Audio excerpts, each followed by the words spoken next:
Philibert Vraud, un nom qui n'est pas assez connu à Lille par rapport à son œuvre et aux traces qu'il a laissées.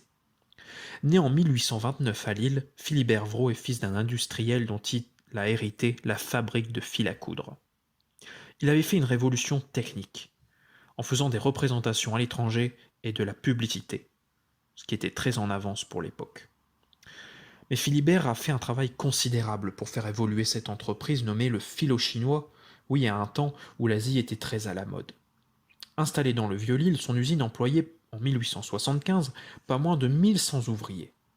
Ce développement, il n'en profite pas personnellement, car ce qui est important pour lui c'est de financer des œuvres sociales.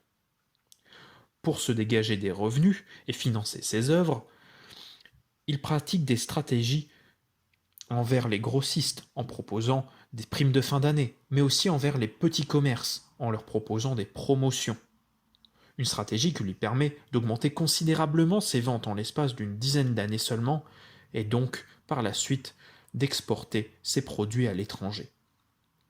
La gestion exemplaire de son entreprise, en plus d'être efficace sur le plan économique, l'est aussi sur le plan social.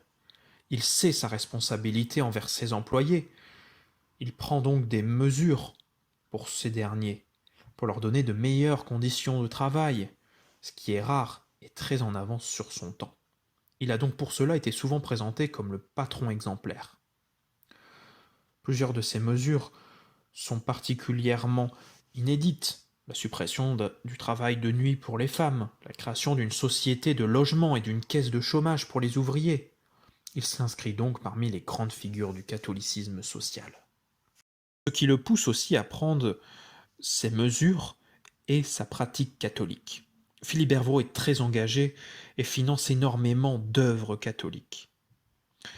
Cela se fait à destination des plus démunis, avec des écoles paroissiales, des patronages.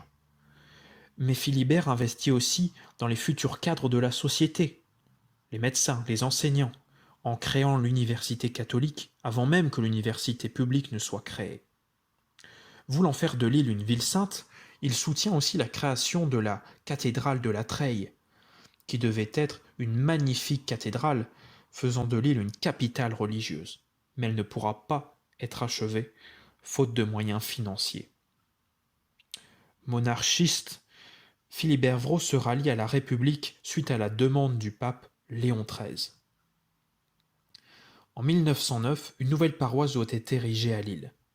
Elle sera dédiée à Saint Philibert, en l'hommage de Philibert Vraud. Une clinique lui sera aussi dédiée quelques années plus tard et est aujourd'hui encore très connue à Lille.